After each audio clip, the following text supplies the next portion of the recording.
Voilà, donc nous allons commencer ce cours par une introduction générale sur la géochimie avant de débuter la première partie qui sera dédiée à la planétologie. Alors, tout d'abord, en ce qui concerne la terminologie, la géochimie est composée de deux parties. Géo, qui fait référence à la Terre, donc le globe terrestre, et chimie, qui est une discipline connue, que vous avez déjà connue en première année, concernant aussi bien les cours, les TD, que les TP. Donc, la géochimie est une science qui utilise les concepts de chimie pour étudier la Terre. En parlant de la Terre, on parle en fait d'objets géologiques, qui sont les roches et les minéraux. Mais en réalité, la géochimie ne s'intéresse pas uniquement aux objets terrestres, mais comme on va le voir, elle étudie aussi des objets non minéraux, comme l'atmosphère, donc des gaz, et des objets qui ne sont pas terrestres, comme les météorites, qui sont des échantillons extraterrestres. Donc, pour ce qui concerne la place de la géochimie en sciences de la Terre, la géochimie est une branche relativement récente des géosciences. Relativement, car elle date déjà, mais elle est parmi les dernières à apparaître dans l'ordre d'évolution des sciences concernant la Terre.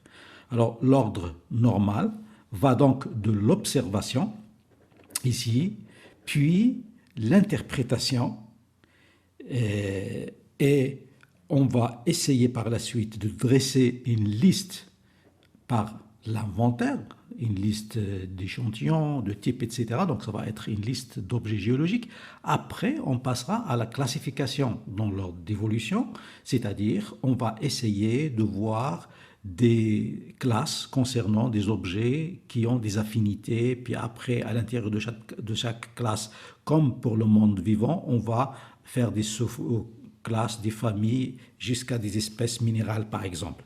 Par la suite, on distingue les types d'espèces minérales avec des formules chimiques, des structures, etc. Et enfin, et ce n'est qu'après qu'on arrive à l'analyse et l'expérimentation. La géochimie, elle est née dans ce dernier stade. Et le développement ne s'est pas arrêté en fait, car de grandes avancées ont été faites depuis une vingtaine d'années, une trentaine d'années. En ce qui concerne les technologies, ça n'a pas arrêté parce que la technologie évolue toujours pour affiner les analyses qui sont devenues maintenant en fait physico-chimiques. Et aussi une évolution en ce qui concerne les limites d'application. Parce que les limites en fait d'application, elles concernent l'ordre qualitative, comme par exemple les types d'échantillons qu'on peut étudier. On est passé de solide, poudre, liquide, gaz, mais aussi les limites concernant la quantité, concernant la détection des éléments chimiques existants dans ces objets. On peut maintenant détecter des quantités qui sont très très faibles grâce aux nouvelles technologies qui permettent déjà des analyses qui sont rapides, parce qu'on peut analyser plusieurs éléments en très peu de temps, et des analyses qui sont surtout précises, même pour des éléments qui existent en état de trace, ppm, ppb ou isotopes. Alors, ceci est rendu possible grâce aux nouveaux moyens qu'on appelle des moyens lourds, comme le montre cette figure où vous voyez l'ECP à masse.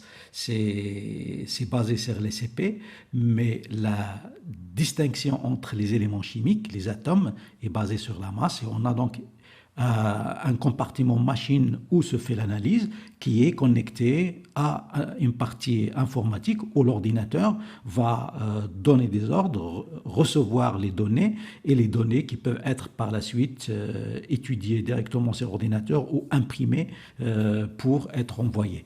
Voilà donc en ce qui concerne les moyens qu'on utilise maintenant. Alors, l'évolution des méthodes d'analyse a été aussi accompagnée par une évolution sur le plan théorique. Donc, En ce qui concerne l'expérimentation, donc, c'est une discipline de laboratoire. Il y a eu beaucoup d'avancées concernant comment détecter et comment mesurer la teneur d'un élément dans l'échantillon. Mais une fois on a les analyses, il faut les analyser et les interpréter.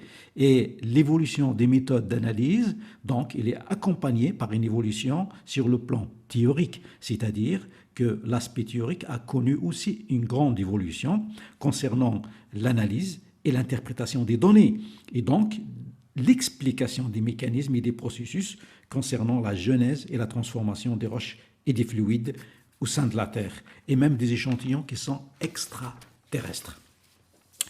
Alors, en ce qui concerne le but de la géochimie, ou les buts de la géochimie, si on veut le mettre au pluriel, alors la géochimie, on trouve naturellement la détermination de la composition chimique, donc la nature chimique des objets qu'on étudie, mais pas seulement, puisque la géochimie répond à des questions concernant autre chose. Alors, comme exemple, quelles sont les conditions de formation de ces objets étudiés?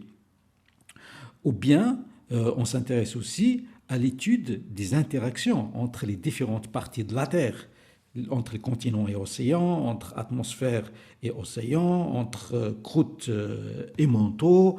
Donc ça, ce sont des sujets de la géochimie aussi. Et la géochimie s'intéresse aux relations entre le monde minéral et le monde vivant, donc entre la géosphère et la biosphère. Et donc la compréhension des mécanismes et des processus d'évolution de la Terre en relation avec la vie, et aussi fait partie des sujets des géochimistes, de la vie sur Terre, mais aussi en ce qui concerne extraterrestre, puisqu'il y a eu des sujets qui essayent de voir s'il y a de la vie à l'extérieur de la Terre. Alors, de la géochimie va découler un ensemble de ramifications. Et ces ramifications ou spécialisations, aussi bien théoriques que sur le plan pratique, sont nombreuses. On peut citer par exemple la géochronologie, que vous connaissez déjà, qui a pour but la précision des dates géologiques, c'est-à-dire des âges, des roches et des minéraux, et donc des phénomènes ou événements géologiques. On parle aussi de géochimie isotopique, qui utilise les isotopes à des fins diverses autres que la datation. Comme exemple, vous avez le traçage qui est étudié par les isotopes. Alors, vous avez aussi la biogéochimie, qui est une branche qui traite les mécanismes qui impliquent le monde des vivants, en plus de tout ce qui est minéral. Donc, on étudie les bactéries et autres organismes, par exemple, dans le sol, la précipitation des minéraux avec contribution des organismes, etc. On ne va pas lister toutes les ramifications, mais il est important de souligner aussi l'apport de la géochimie concernant les sujets de l'environnement. Alors, la géochimie environnementale concerne les environnements actuels et anciens, ce qu'on appelle les paléo-environnements. C'est également un sujet des géochimistes. Après cet aperçu sur la géochimie, nous allons aborder le premier chapitre consacré aux éléments de planétologie, où on va parler de la naissance du système solaire auquel appartient la Terre, notre planète.